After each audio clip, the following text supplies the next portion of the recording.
lumalabas din bang ganito sa GCash nyo at hindi nyo mabuksan? So, ganito lang gagawin nyo guys para mabuksan ulit natin yung GCash natin at merong lumalabas sa security notice.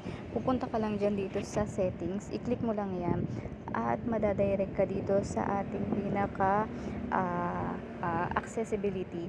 Ayan, yung ating download apps, i-click mo lang yan dyan kasi guys dyan nagkakaroon ng problema.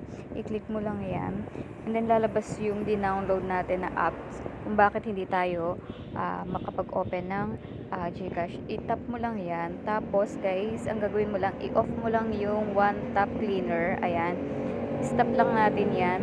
After nyan is pwede na kayong bumalik sa ating GCash at i-try nyo nang i-open. So, kung hindi pa rin matry na ma-open si GCash, is try nyo pong i-install or install yung inyong GCash at mag-login ulit kayo.